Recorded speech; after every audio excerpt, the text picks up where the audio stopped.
Christmas Eve news now on BBC One with George Alagaya. Charged and in court, the man accused of trying to blow up a plane. Still no clues about whether this man was working for a terrorist network. Arafat says he'll defy Israel's ban on visiting Bethlehem's midnight mass, and why some people are right to dream of a white Christmas.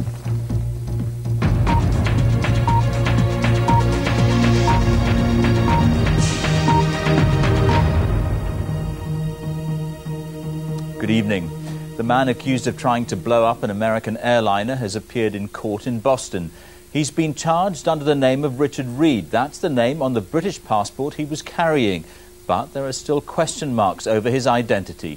Security has been tightened up at airports in America and France, where the flight took off, after the FBI confirmed the man had managed to conceal a working explosive device in his shoes. Here's our Washington correspondent, Stephen Sacker. The would-be airline bomber on his way to a Boston courtroom under armed guard. It was a brief appearance. The judge read out the charge facing Richard Reid, that he assaulted and intimidated aircrew aboard American Airlines Flight 63 en route from Paris to Miami. Reid has a British passport. He saw a British consular official today, though no details were released. At Paris Charles de Gaulle Airport, they're still investigating the events that led up to the mid-air drama. Reid, who may have used other names in the past, boarded the plane with explosives hidden in his shoes. We're using more sniffer dogs, this police chief said, but the question remains, just how safe can air travel be made? Saturday's drama was captured on film. The American Airlines plane comes into Boston. Behind it, 2 U.S. fighters escorting it down. The images have prompted a new round of speculation about terrorist threats. But Richard Reid's background and his motivation remain a mystery. U.S., British and French officials are working closely together to see if there is any link to international terrorism. Next, please. At U.S. airports, new precautions are in place. Shoes are now routinely being put through screening machines. Shoes now have to come off of the individual. They're visually and manually checked for any type of wires or anything that may be suspicious. And that means more headaches and delays for airport staff and passengers during one of the busiest travel periods of the year. Makes me feel even more nervous. I hate flying anyway, but I don't know. I'm wondering when it's going to stop. I'm about to be missing my next flight in the last 2 days because of stuff like this, so it makes it kind of interesting that someone can get through with stuff like that. Ever since September the 11th, the U.S. authorities have been on a heightened state of alert. Given last weekend's events, that is unlikely to change anytime soon. Stephen, do we now have a better idea of what this man was actually capable of doing? George, it looks as though he had makeshift explosive devices in both shoes.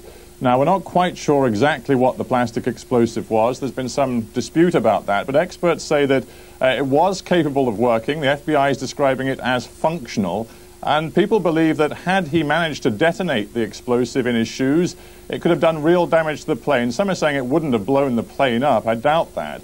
But it clearly would have caused a lot of damage. It may have caused enough damage to have put this flight into jeopardy. And people here are saying there is no doubt this man intended to commit suicide and take the plane down. So it is possible, just possible, at some later date that he might be charged with attempted mass murder. Though for the time being, George, the charge remains this attempt at intimidation and assault to the aircrew on board the aircraft. Stephen, judging by the passengers in your report, Americans must be wondering what more they can possibly do. They must, because this country has been on a heightened state of alert since September the 11th, and we've had the FBI chief and the chief of Homeland Security being wheeled onto the stage at the White House and other locations saying that everybody must make every effort to be aware of their surroundings. The FBI has got all strategic assets under armed guard. Everything's being done to ensure security. But then we find in a French airport that a man's able to walk onto an aircraft with explosives hidden in his shoes. Many Americans deeply concerned about this. They see the sight at airports today where people are trying to travel home for Christmas of the long queues as shoes are taken off and put through new security screening measures. It does make people nervous. But as far as one one can tell, people are still determined to travel, to enjoy their Christmas. And of course, the president's message is still resounding across this country. People mustn't let the terrorists win. They have to try to lead their normal lives. Stephen, thank you. The search of a cargo ship suspected of carrying terrorist materials has been continuing today. The MV Nisha is still moored off the Isle of Wight. The vessel carrying 26,000 tons of raw sugar was seized in the English Channel on Friday. Our correspondent, John Brain, is in Bembridge on the Isle of Wight. John, it's, what is it, 4 days now since the search began? What's the latest? Well, George, within the last hour, the boat has actually been on the move. It's travelled the 5 miles or so from Sandown Bay here to Bembridge, where I am now, and you could probably see the lights flickering over my shoulder of the Nisha. Officially the search is still continuing, and the move was simply to put it into calmer waters. But if this vessel does have sinister secrets on board, then it's jealously guarding them, because, as you say, after 4 days, anti-terrorist officers don't appear to have found anything of significance. Now, the official line is that the vessel will remain here for the time being and eventually be moved to a dry dock for a more detailed examination. But we have been told that an announcement is imminent from Scotland Yard. It should have come earlier this afternoon. We're told it will be within the next half hour. So we're waiting to see if there has been a development. George. John, thank you. A Palestinian militant has been killed in a shooting in the West Bank town of Nablus. The man was killed after a militia group opened fire on a Jewish settler, severely injuring him. Meanwhile, Israel is still refusing to allow the Palestinian leader Yasser Arafat to travel to Bethlehem for tonight's midnight mass. Israel said he must arrest a number of Arab militants, but Mr. Arafat has vowed to defy the ban, even if he has to make the 12-mile journey on foot. The Holy Land's Christian leaders arriving in Bethlehem for celebrations which have changed little down the ages. This year, as every year, the faithful are gathering at the Nativity Church, where they believe Christ was born. In recent times, the Palestinian leader Yasser Arafat would be here too, preparing to attend this evening's midnight mass, the centre point of the Christmas celebrations. But all day, Chairman Arafat has been stuck across the West Bank in Ramallah. The local Christian community is offering the Palestinian leader its full support. The Vatican, too, is backing Yasser Arafat's efforts to persuade the Israelis to allow him to travel to Bethlehem to be with his people at Christmas. But so far there is no progress, and unlikely to be so given the personal hatred between Yasser Arafat and Ariel Sharon.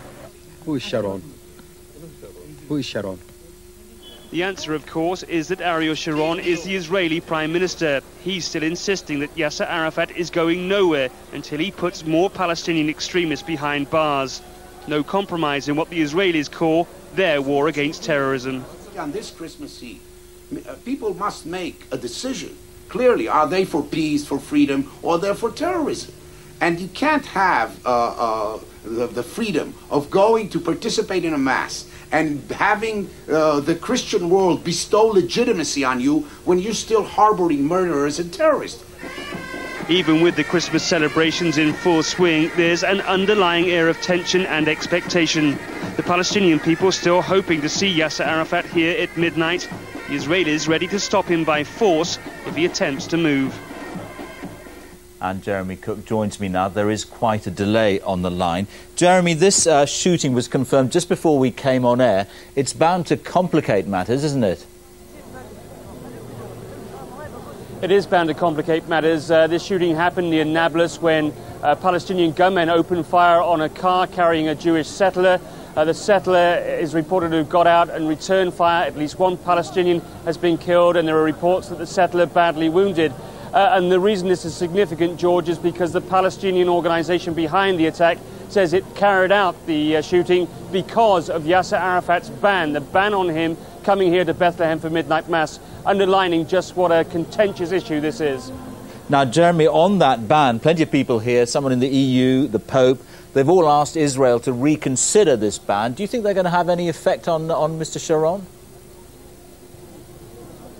Well, Ariel Sharon is not a man who is known for his compromises, and all day the Israelis have held this strong line that until Yasser Arafat cracks down on Palestinian terror as they see it, then there is no way, in their view, that he should be allowed to come to midnight mass here. That in the face of the statement by the Vatican, the statements made also by the United Nations, the Americans behind the scenes working to try to get Yasser Arafat here. And George, just as we were coming on the air, there was growing excitement in the crowds, rumours that Yasser Arafat is going to try to get here, but it's very doubtful, I would suggest, at this time, that he will be at midnight mass in a few hours' time. Jeremy, thank you. The new leader of Afghanistan is trying to end the bitter factional feuding which has threatened previous governments. Hamid Karzai has named one of his sternest critics, the warlord General Dostum, as the new Deputy Defence Minister. Meanwhile, British troops have begun the long task of rebuilding the country's battered infrastructure. From Kabul, our World Affairs correspondent Caroline Wyatt has sent this report. Afghanistan's Defence Minister, General Fahim, and his new deputy, General Richard Dostum. He's better known as the Uzbek warlord who helped reduce Kabul to rubble in the early 1990s, including the airport here. The people of the city hope he'll play a more constructive role this time. Yet General Dostum believes he's earned his place, a reward for routing the Taliban from the north. Bringing these warlords into the fold is a gamble, but leaving them out, perhaps a bigger risk. Today, the country's new leader, Hamid Karzai, was admitting no doubts. We have a very old, good relationship with my brother, General Dostum. Yet splits are already emerging in this coalition, beneath the smiles and handshakes. Mr. Karzai wants the international force here for a minimum of 6 months. The Northern Alliance say that's the maximum. Much will depend on how useful that force is. The British troops here have already begun the task of reconstruction. This was the main bridge linking Bagram Air Base to Kabul. Rebuilding it will help the soldiers and civilians alike. When you come into a country like this and you help them build bridges, obviously help them rebuild their country, then they don't look at you as an aggressor, and they help you, and they don't want to fight against you. Before the work can begin, engineers must check the ground for landmines, a constant danger for everyone here. The British troops are keen to show the Afghan people that they're here to help. The Afghans themselves have the expertise for these projects, but they don't have the money or the equipment. And the international community will have to do much, much more to help rebuild this country. The Marines feel they've made a good start, saying the welcome they've received has been unexpectedly warm. We expected it to be quite hostile, but generally the people were friendly, and even people saluting and cheering when we were in the streets. It's young Afghans like Zabit and his friends that the Marines will have to win over. Just 16, they've been using weapons since they were 10. It's the only skill they have. Ensuring peace means that persuading them that putting down their weapons is the only way ahead. Caroline Wyatt, BBC News, Kabul. The Siamese twins, who were recently separated by surgeons in Birmingham, have been allowed home today, just in time for Christmas. Doctors at the city's children's hospital say they're delighted at the progress of Eman and Sanchia Mowat, who were joined at the spine. Just 2 weeks ago, Sanchia and Eman Mowat were joined together at the base of their spines. Now they're thriving, putting on weight, and able to go home with their parents. Well, it's a special message, isn't it? And it's a special time, really. And we're just looking forward to it because it'll be the first time, well, it'll be the first Christmas with the family. It took a 16-hour operation at Birmingham's Children's Hospital to separate the twins. Surgeons say their progress has been nothing short of fantastic, and Mum and Dad know exactly what they'll be giving them for Christmas. A lot of TLC when they get home, and I do think that we should spoil them because for what they've been through, they deserve it. The twins will be back for regular checkups, but for now it's home to enjoy the holiday. Tony Morris, BBC News. Sport, and England's cricketers have arrived back from their tour of India. Nasser Hussain's squad lost the series 1-0, but their good performances in the last 2 drawn tests have raised hopes for the one-day tour of India in the new year. The selectors will announce a squad after Christmas. The last-minute dash to meet friends and relatives for Christmas has been underway all day. Driving organisations say all the main routes have stayed relatively free-flowing today. But with snow likely in Scotland and northern England overnight, it could be the bookmakers who are up earliest tomorrow morning. They're facing a huge payout on a white. The roads have been quite busy today, especially around the major shopping centres, but motoring organisations say many people made their Christmas journeys as early as Friday or Saturday. To avoid mishaps over the holiday, the AA advised motorists to check their cars were fit for winter driving. We advise drivers who are setting out today to be prepared for delays because Christmas Eve is traditionally very busy on the roads. Also, make sure your car's ready for the journey. 1 in 5 of the breakdowns we'll attend will be because of a poor battery, so check that out now rather than risk a breakdown over Christmas. Train operators said demand seemed little higher today than on a normal Monday. Rail services will soon start to wind down. Passengers travelling this evening are advised to check the time of the last train. Tomorrow and on Boxing Day, hardly any mainline services will be running. If Christmas travel hasn't been as frenetic as it can be, Britain's shoppers have kept up a ferocious pace. Some of the biggest stores report sales up 5 or even 10% on last year. In the Cairngorms near Aviemore today, the first passengers travelled through a snowbound landscape up the mountainside on a new funicular railway. The wintry weather that brought snow over the weekend to the Scottish Highlands and to East Anglia is set to return. The chances of a white Christmas are highest in Scotland, where many areas are forecast to see heavy snowfalls. George Eakin, BBC News. And the main news again. The man accused of trying to blow up an American airliner has appeared in court in Boston. He's been charged under the name of Richard Reid, the name on the British passport he was carrying. There will be more from the newsroom at 11:15 on BBC One, and there are news updates throughout the evening on BBC News 24. For the moment, bye-bye.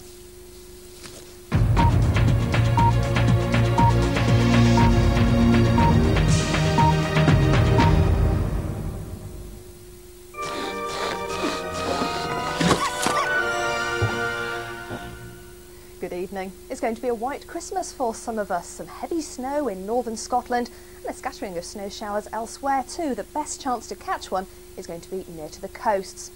It's quite cloudy and mild at the moment, but that cold air is going to move south behind this cold weather front throughout tonight and tomorrow. You can see those wintry showers around the coasts, but it looks like the snowiest weather will be across northern Scotland. So some pretty nasty weather here with some heavy snow and indeed some drifting in a bitter northerly wind. And that cold north or northwesterly wind is going to set in right the way across the United Kingdom throughout tonight and tomorrow. Look at the size of these arrows. It really is going to feel cold. Temperatures will reach 4 or 5 degrees in southern areas, no higher than freezing in parts of the north. Add on the strength of the wind and it's going to feel well below freezing. Really cold if you are heading out for your post-Christmas lunch stroll. That's going to be quite a mild start in southern areas tomorrow. That rain slowly clearing away, perhaps turning to sleet over the hills for a time. Then sunny spells and those wintry showers, mainly in the north, but a few elsewhere too, particularly in parts of northeast England, Northern Ireland and towards Wales. Then on Boxing Day, these snow showers in the east will fizzle away. Most places dry, sunny and cold, with some more cloud, rain, sleet and snow moving in from the northwest. So lots to watch for over the next few days. Later in the week, it could turn very windy, further snow. That's Mr. Bojangles. A big juicy kiss from you, Michael. They call him Mr. Bojangles. This is a show. It's good for sex, apparently. Mr. Bojangles, come back and dance, please. Like the touch paper and stand well back. Mr. Bojangles. A very special lineup of guests for a very special time of year.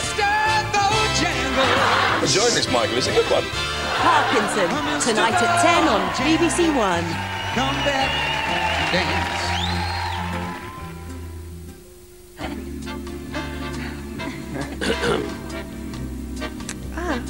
Good evening, monsieur. I do not believe I have had the pleasure. The name's Trotter. Derek Trotter. The Only Fools and Horses Christmas Special. Christmas Day at 9:05 on BBC One. Now on BBC One, Look East with Stuart White.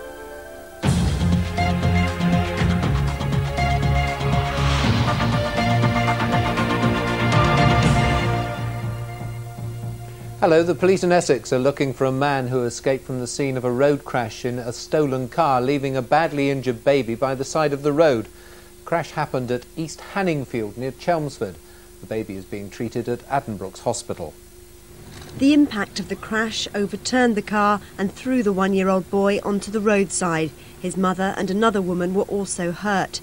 The driver of the car, described by police as a stocky man with black wavy hair, then stole a vehicle from a passer-by who'd pulled over to try and help. A man got out covered in blood and I asked him if he was all right, and he didn't say anything, just pushed me aside and ran to my vehicle. And what did he do? And then he jumped in, I ran after him, he shut the door, locked it, turned on the ignition and sped off. The baby boy and his mother were brought here to Broomfield Hospital in Chelmsford, both with serious injuries. The other woman involved in the accident disappeared en route to the hospital, telling paramedics that she lived nearby and wanted to get out of the vehicle.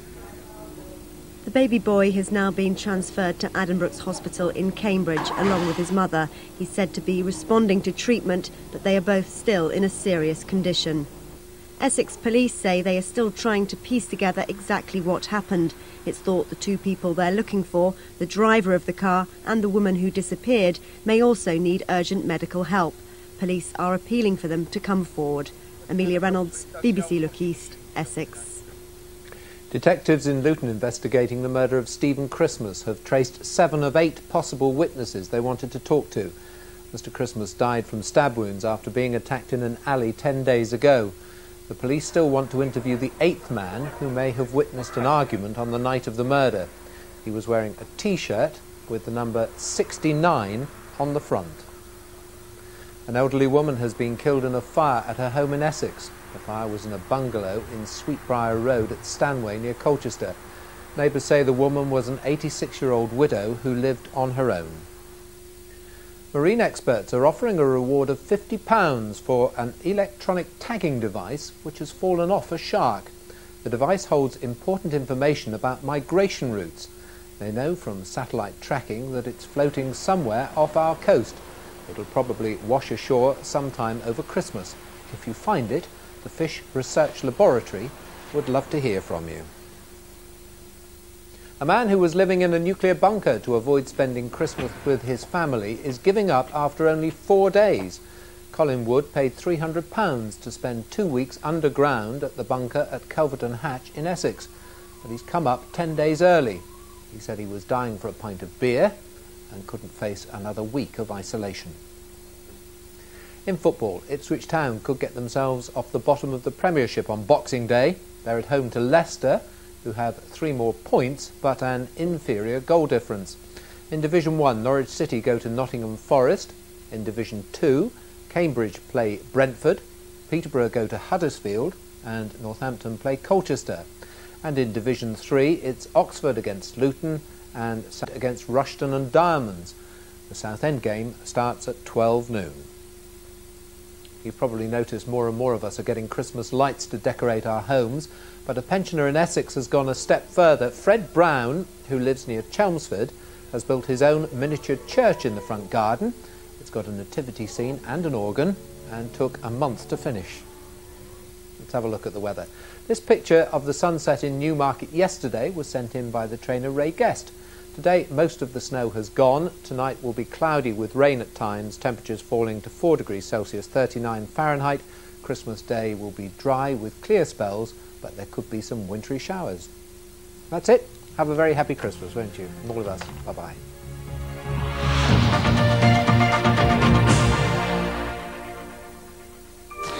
Coming up for Christmas Eve on BBC One. Join us again for the weakest link. Flubber! Well, Weevil! Rejoice, because it's Dale's National Lottery Christmas Cracker. A festive feast, Christmas Eve, here on BBC One.